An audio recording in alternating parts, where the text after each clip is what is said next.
Darkcast Network, the light shines brightest on our indie podcasts. On March 28, 2023, the trial of Trezell and Jacqueline West began. The couple stands accused of killing their two adopted sons, Orrin and Orson West, named Sincere and Classic at birth. They were 4 and 3 at the time. According to the parents, the boys went missing from their California City, California backyard on December 21, 2020. The prosecution contends that the brothers had already been dead for months before that 911 call was made. Over the course of several weeks, the prosecution laid out its case, which, absent the boys' bodies or other physical evidence, hinges on a star witness, Trezell and Jacqueline's 12-year-old son. We covered the prosecution's case in our last episode, so now, with both sides having rested their cases, we're bringing you Trezell and Jacqueline's defense. When a person goes missing, there's a special kind of pain in the not knowing. I want to tell you the stories of those who never came home. Today, I want to tell you the story of Orrin and Orson West and the trial of Trezell and Jacqueline West. I'm Kona Gallagher, and this is And Then They Were Gone.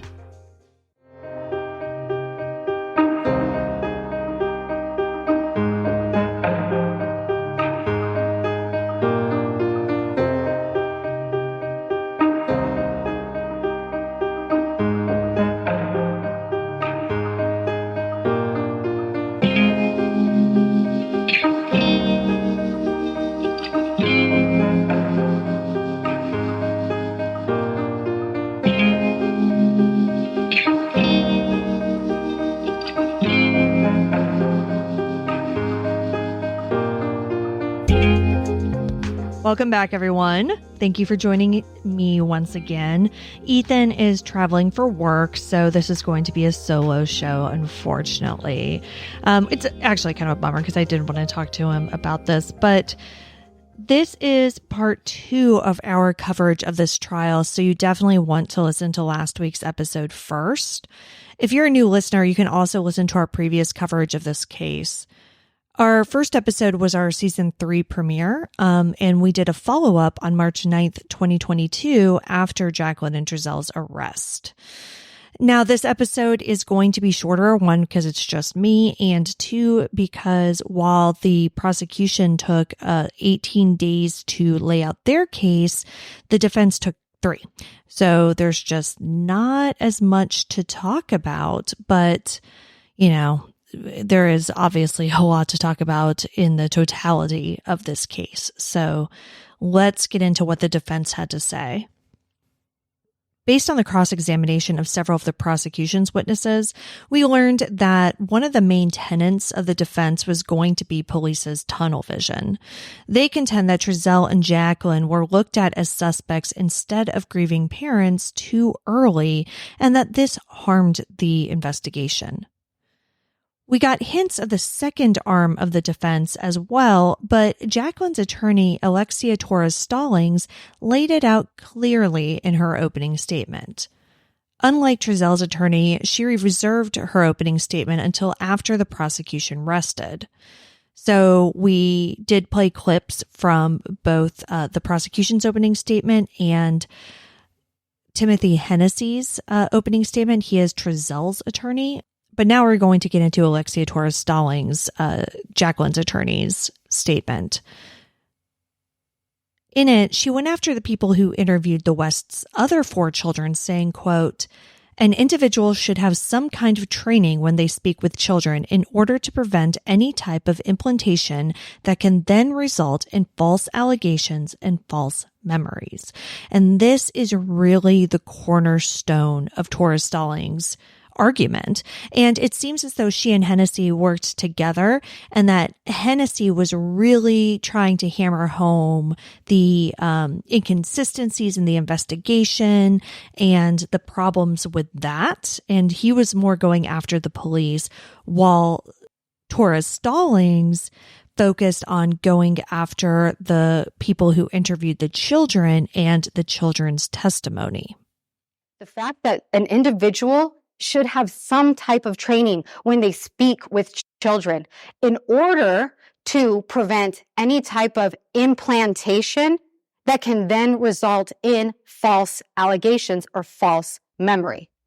She also goes on to say that even after the video had been enhanced a few times, that it really just was not clear enough to definitively say whether or not the youngest two boys were in there. When you look at the still image that is going to be provided to you, it is apparent that there is an individual carrying something or someone. Personally, I go back to what I said when we were first covering this case. Like, to me, it's not the video itself or what it shows. Yeah, to me, it also only looks like 4 kids go in.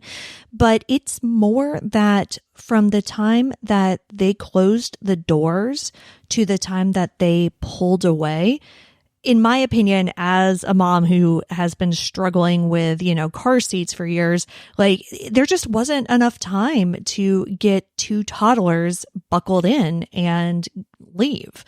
Certainly not hard evidence or scientific by any stretch of the imagination. But to me, like, that was more compelling of a reason that they were not in the van than what I actually saw on the video in terms of people getting in. The second day of the defense's case focused on discrediting the prosecution's star witness, the West's eldest son. Now, remember, he's 12 years old now. He was only 10 when the boys disappeared. They read the entire hour-long testimony that he had given to the grand jury last year, so presumably he was about 11. Now, in this testimony to the grand jury, he initially did say that he had seen both of the brothers right before Christmas. Specifically, that the last time he had seen them was in the van on December 19th. This is from NBC affiliate KGET. Quote, "It wasn't until about 30 minutes into his testimony, after being shown an earlier interview with a social worker, that the boy told the grand jury he heard his brother Orrin, 4, gagging one night, and the next day his parents told him he had died.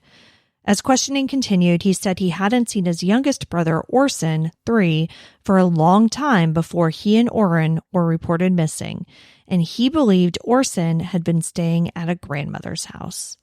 End quote.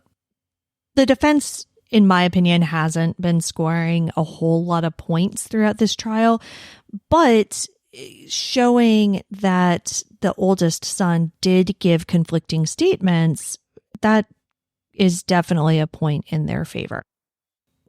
On Wednesday, May 10th, the defense called a psychologist to the stand who testified that the West children were improperly questioned using coercive and suggestive techniques, which could have led to false memories being implanted. Dr. Susan Napolitano told the jury, quote, "There was a great deal of social pressure on this child during this interview," end quote. She said that it's unusual for a child to be questioned by a forensic psychologist more than once, and that the eldest son in this case was questioned by social worker Sonia Barton 3 times.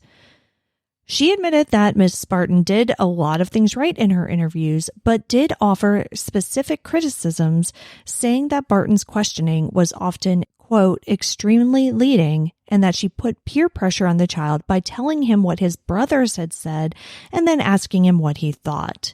And she said that this pressured him to giving a similar response as his brothers. She gave several more specific examples as to the problem she had with this questioning. And the prosecution's cross-examination really just kind of focused on, like, well, did you write a report? She said no. Why not? She says that wasn't asked to write a report. She did have a PowerPoint presentation that she used during her testimony. And, then they just basically asked about her credentials and, like, why she charged so much money for this. So, again, nothing huge really there on the cross-examination. After Dr. Napolitano's testimony, the defense rested. The Wests did not testify in their own defense, and they called no other witnesses. It seems as though the strategy of Tim Hennessy, Trezell's attorney, was to sow the seeds of reasonable doubt by suggesting other perpetrators, including the boys' biological parents or one of the many sex offenders who lived nearby. And the goal of Jacqueline's attorney was really to discredit the testimony of the West children and the interviewers specifically. And I do want to make clear that while I say she was trying to discredit the West children, I'm not saying that in a malicious way. But, her opinion is that because of the way the interviews were conducted, that these false memories could have been implanted, and that it's not as though the children were lying in that, they were deliberately telling untruths.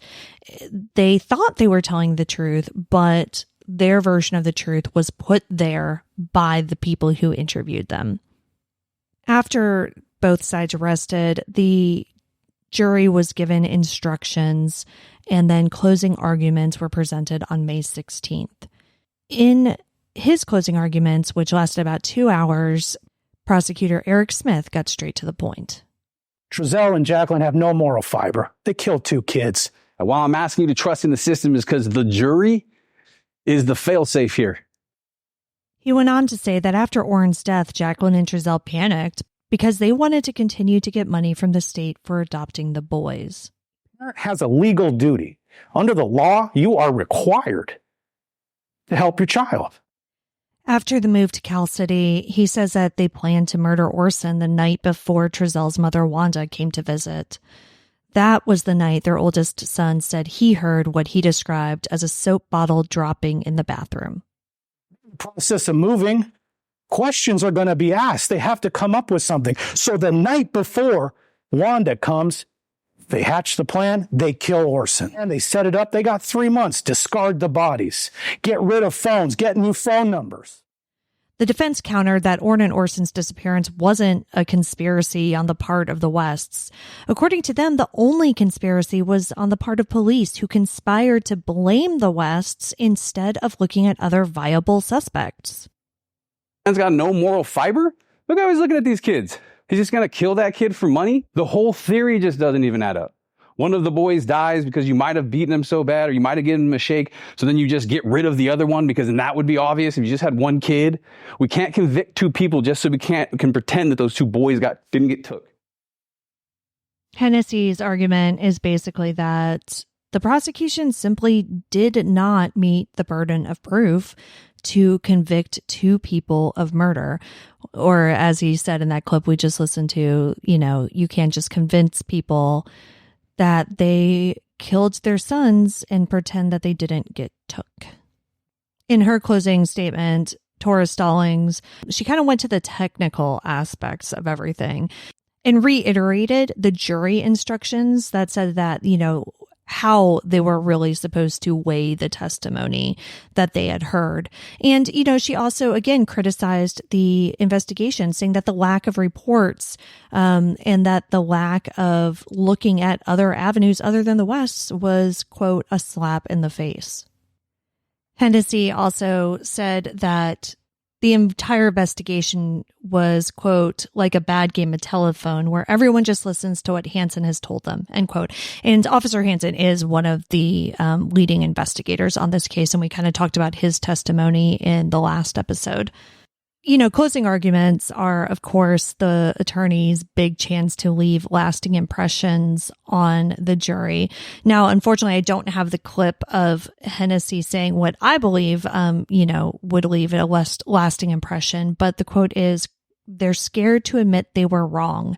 They just assumed the bodies would show up and the Wests would confess," end quote. For the prosecution's part, this is what Smith had to say. Miscalculated because they didn't know law enforcement can go and talk to their kids. To me, that's what this case really comes down to. And I think he's right. I think that Trezell and Jacqueline were counting on them not being able to talk to their children. All right. So that is the end of the actual testimony and everything. So let's get into opinion time.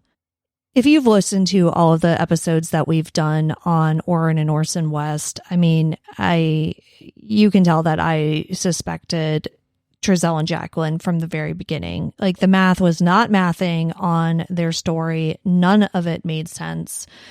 And that's tough, right? Because, you really, really want to believe the parents in a situation like that. And you don't want to believe that they could have done something to these little boys. But based on the stories of not only the West's children, but I think the testimony that we talked about last week from their former foster child, which details abuse that had been present in the home for years, because, this kid lived with them 6 years ago, well before Orrin and Orson ever came into the picture. And there was abuse present in the home then. The way the children talk about Orrin and Orson, it seems as though they weren't really a part of the family. It seems as though the little boys were kind of kept separate, that the 4 children were more of a unit, and then Orrin and Orson were their own unit. And I think that can go a long way in explaining why the 4 surviving children were a little bit unclear on when they had last seen Orrin and Orson, right? Especially because they were all younger. Like, the oldest one was 10. So the other 3 children were younger than that. And, kids don't have great senses of time. Everything was either 5 minutes or 50 years ago to them. I do think that Dr. Napolitano did make some good points in terms of the issues with the interviews of the children. I think that she probably is correct in that there is a degree of confirmation bias present here, and that when the social worker went in, they already had Trezell and Jacqueline as suspects in their mind, and that I think that there is a good chance that the way the questions had been asked did lead the children to answer in particular ways. However, I don't think this is a false confession type situation, right? I mean, for those of you who watched Making a Murderer, for instance, like, I go back to the Brendan Dassey interview, and that was just so leading and just such a clear-cut case of a false confession. And it doesn't seem like that's exactly what this was. I think that these kids loved their parents. I think they were afraid of being taken away. And they didn't say anything for 3 months because they didn't want to be taken away. They didn't want to be separated. I believe the oldest child when he says that he saw Orrin die. Maybe all of the details are not correct, but when he says that his parents told him that he couldn't tell anybody, I believe him. I believe that is true. And I believe him when he says that Orson was there for only a short period of time. And that's backed up by an adult, right? The realtor. The realtor had never seen Orrin, but he did see Orson at the house on September 11th when he went to drop the keys off. So we have a corroborating witness saying that Orson was there for at least a short period of time. The defense also tried to explain away the fact that the family hadn't seen the boys in months by saying it was COVID. And yeah, like, obviously that's true, but they had seen the older children more recently. And to me, the big thing is the mom's testimony. It was Trezell's mom and Jacqueline's mom, and saying how Trezell and Jacqueline had given them conflicting stories. Trezell's mom said that she was told that Jacqueline's mom was watching the little boys when she was there on December 19th, and Jacqueline said, no, I hadn't seen them in months. There's no other reasonable explanation for Trezell and Jacqueline to be lying about that. I'm recording this right now on May 18th. The jury went into deliberation yesterday, May 17th. As of this moment, we do not have a verdict. I'm going to try to plug in that at the end of this episode if we get this before I need to put it up. I am honestly a little shocked that the jury hasn't come back yet, though it is not even 8 a.m. in California yet. So they are clearly not in session at this point. So I will put that in. So if there's a little bit of, sound weirdness, it's because I'm probably going to just be recording it on my phone or something because I am also leaving town. But this case is just absolutely gut-wrenching. These boys were taken out of a home that was seemingly a dangerous situation and then put into a home that was even more dangerous for them. It doesn't seem as though they were treated very well during the short time they were on Earth. I just sincerely hope that they can at least get some measure of justice here. Hey there, this is Kona. I'm currently recording this on my phone in a closet that's a little scary in Austin, Texas. I wanted to tack this on to the end of the episode because on May 19th, Trezell and Jacqueline West were found guilty of 5 of the 7 charges that they were facing, including murder. The jury was deadlocked on 2 of the charges, so they weren't found not guilty of those charges. The jury could not come to a decision. They hung 8-4 for guilt on the conspiracy charge and 10-2 for guilt on the murder charge. But they were found guilty of second-degree murder, involuntary manslaughter, and child cruelty regarding Orrin. But it was the second-degree murder and conspiracy to commit murder in connection with Orson's death that the jury was deadlocked on. Second-degree murder carries a prison sentence of 15 years to life. They were also convicted of falsely reporting an emergency. Sentencing is set for July 13th, and that's when prosecutor Eric Smith is going to announce whether or not they will retry the Wests on those 2 charges that the jury was deadlocked.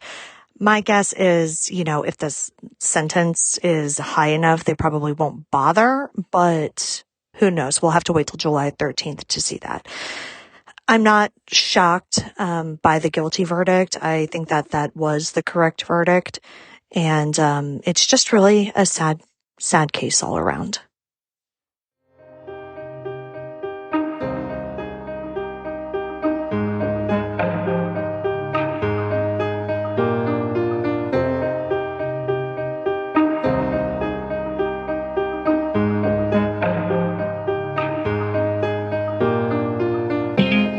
You can see all the sources for this episode along with photos and videos at our website, andthentheyweregone.com.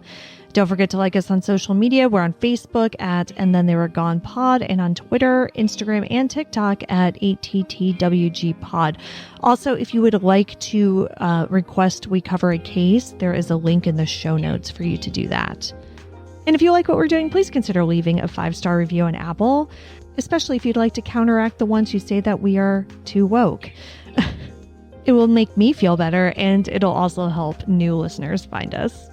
And we'll see you here next week for a brand new episode.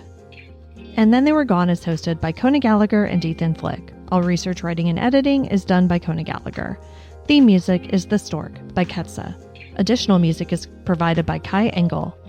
And Then They Were Gone is a Little Monster production.